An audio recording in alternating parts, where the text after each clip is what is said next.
If you're not going to ever get your needs met, you're not ever going to have a happy life and be actually fulfilled. You're not going to know yourself, and you're not going to have the people, the right people for you in your life. So it's very, very important to understand what kind of needs you have, what kind of needs to be addressed by you, what kind of needs to be addressed by other people, and what is absolutely necessary for you to have those fulfilling relationships. So I'm not going to tell you what particular needs are needed to be addressed by you, what needs are need to be addressed by others, but I'm going to give you an explanation, a mindset of understanding what needs are in general, because this is a huge part of it in the first place, and then particular process that will help you get clarity on your own individuality, because each and every person has different needs, different boundaries, and in general, we're all different people, right? So it has to be very precise and very individual for you. So let's jump in. Neediness. So this is one word that I was absolutely running away from when I was in my teenage years, because for me, neediness seems like, oh my God, if you're needy, you're someone who is annoying as hell. But I couldn't understand certain things that actually comes into the place of being needy. And at that point, when I was in that type of mindset of being judgmental, of being needy, this is where I had my needs not met at all. So when I was growing up, my mom was never someone who is actually addressing how I feel, what I want. In general, my existence was kind of not relevant to her. As long as I'm actually convenient for her, that absolutely works. But the moment I want something for me, the moment my needs are there, the moment I'm having some kind of issues in my life, this is where I wasn't convenient for her. And this is where I started understanding in my little world that I am not enough. I don't need to be needy, because when I'm needy, I'm getting even more rejection. People don't want me. And that particular pattern really led me into having the same exact environment when I was a teenager. And this is where I had that absolute judgment towards people who are needy. So how I saw neediness at that point, when it was a very unhealthy mindset towards what needs are and how they should be addressed. So in general, I just knew if I need something and if I'm going outside of myself to ask for those particular things, this is where I'm going to get that rejection. I'm not going to get love. So whenever I felt that urge of being needy, I always cut myself off. I always shut myself down. I always pretended to be very independent. Meanwhile, my needs weren't met. And this is where my relationships with people were not quality at all, because I was the one who was always like there for them.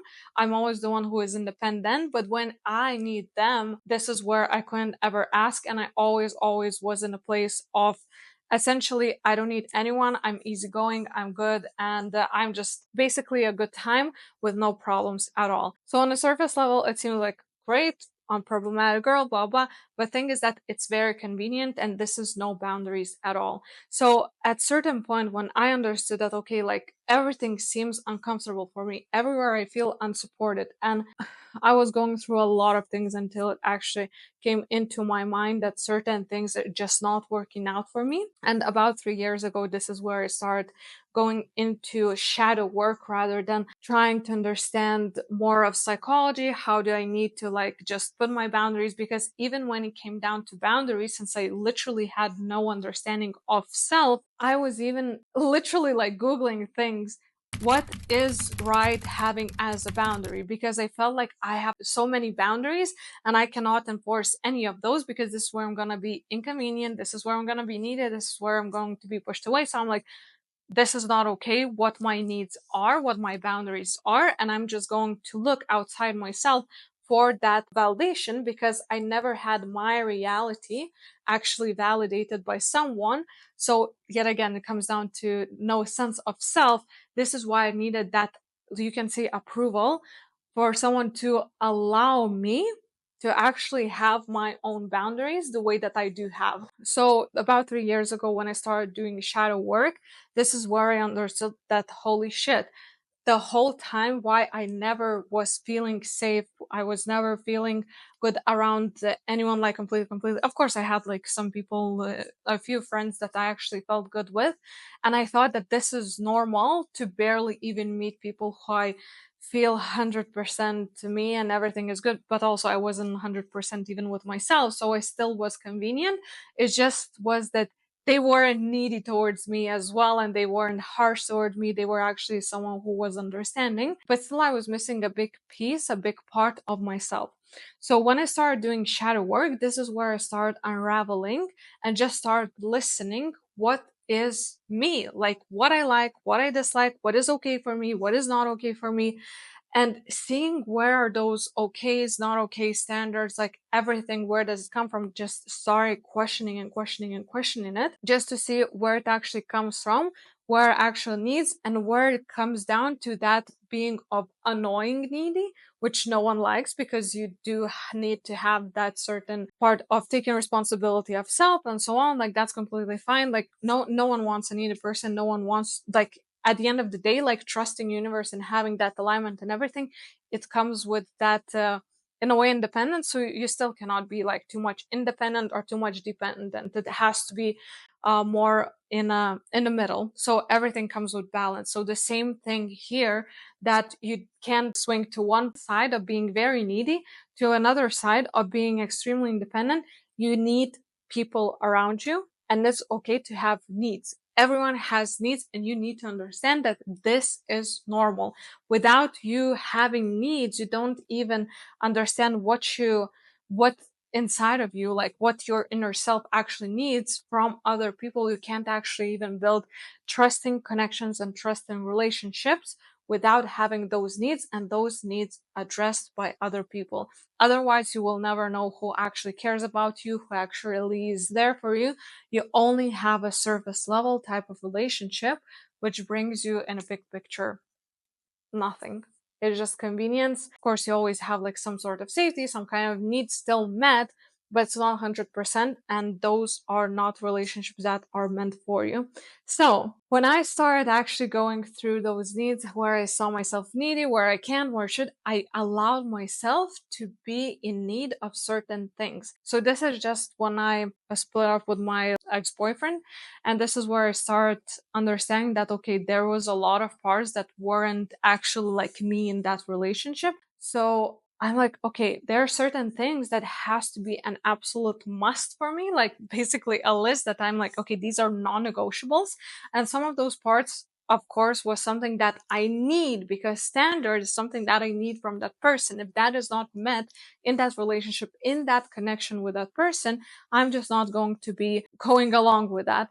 And I understood that if I'm not going to actually keep my word on that list and actually take something that is less, so I would settle for something less, something different than that, I knew that I would be unhappy, and it would be the same situation that it was before. So for me, it was more painful to continue doing on the same thing that I was doing before, of not having my needs met and actually allowing others to get so much more from me, rather than it being an equal kind of energy, exchange.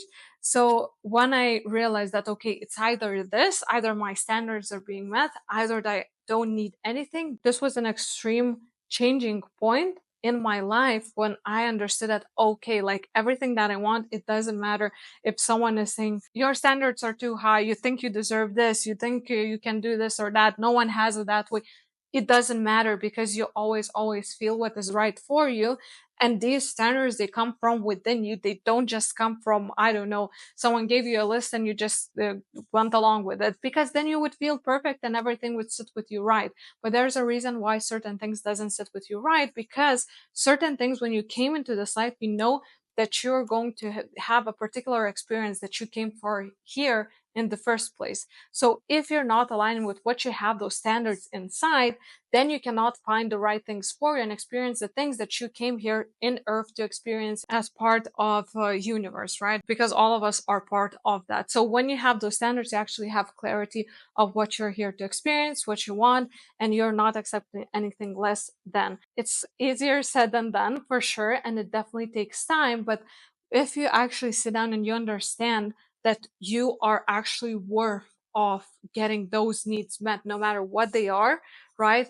And they are real for you. They're not just someone, oh, I want to make sure that someone is, I don't know, like a millionaire, billionaire, or whatever. No, like these things are going to be very deep with a huge understanding where they're coming from, because you're just gonna I would say like you have like an inner lever, and you're going to see, okay, what is actually something that feels right for you and something that feels not right for you. So the more things you do in your life that feels right for you, that sits with you well, that feels in alignment with you, the more you're going to feel when something is out of alignment.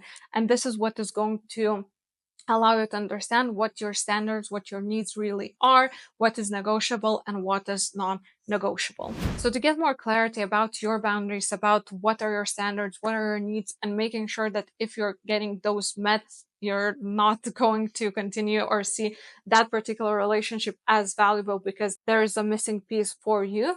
What I recommend you is actually sitting down and seeing what is okay with you and what is not okay with you in your current life. From there, you can see what is missing and what are your standards going to be from that part. You can start even questioning right now what you have in your life.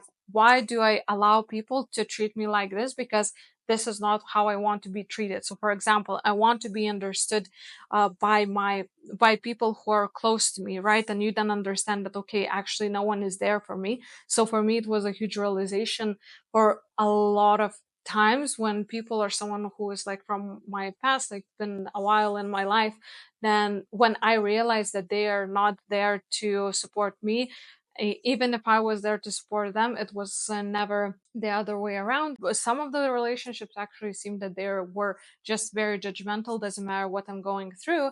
And it actually only reflected what was going on in my childhood when this is what my mother did to me. So it was familiar for me when I was having some kind of, for example, like situation, some kind of problem, and I was essentially gaslit that, oh, it's not even a big deal, like, relax, what's your problem? Just do this and that.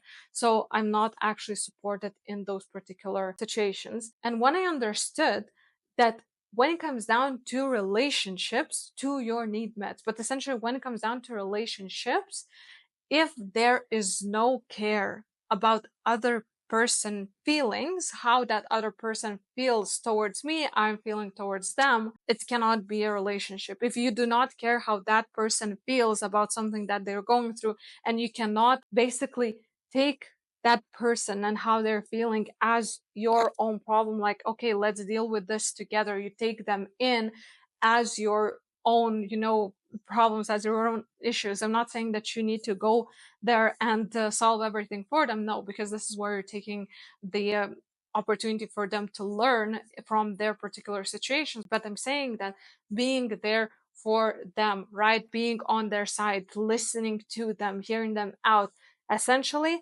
feeling is the connection part, that vulnerability part from two pieces. This is what connects us. This is where we can see that, okay, another human is also just a human and it's not just surface, what we usually see everything outside of us.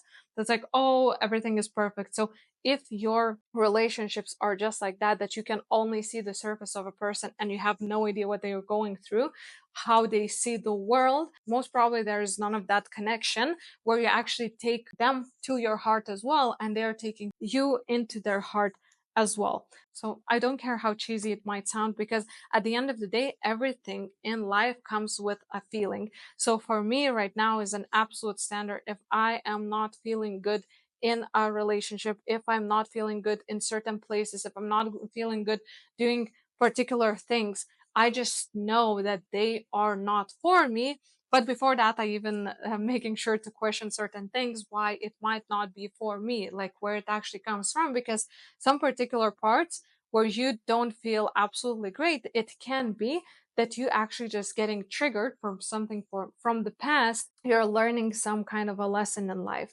And in other cases, this is where it's going to be purely just, you just don't enjoy it. It doesn't have to be a trigger, and you know that it's just not something for you. That's it from me today. And I really, really recommend you actually grabbing one book that I'm always talking about here on my channel, is Teal Swan's The Completion Process. So no matter what, like this particular process, this is where you do shadow work and you go into all of the triggers, all of the negative experiences, all of the negative feelings that you have inside, and you're actually learning those mistakes. You're actually helping yourself to reconnect with yourself and basically end the war within yourself with different type of conflicts that you have with yourself, within yourself, and this brings you more into alignment. And this absolutely works and always going to reflect when it comes down to boundaries, comes down to people who you know and how to address them and know what is for you at the end of the day. When I'm thinking about this particular tool, this particular process, it's like for me, this is like the ultimate guide to knowing yourself, but not yourself as you are right now, but actually what you came here to be before you got triggered, before someone else told you how you need to be in this life. And this is absolutely invaluable.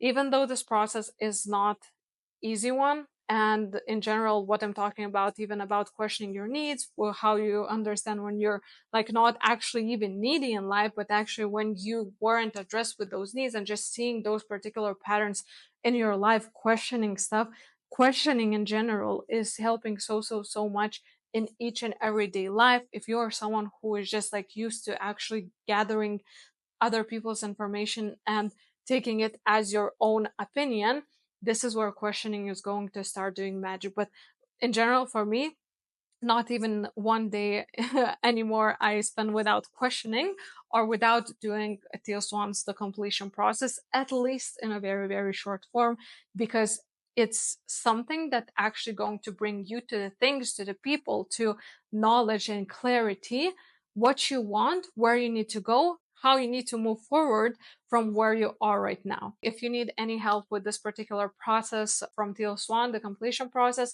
I would be more than happy to work on you one-on-one. So feel free to reach out to me. I'm going to leave my email down below in the description box. And other than that, I'll see you in my next video.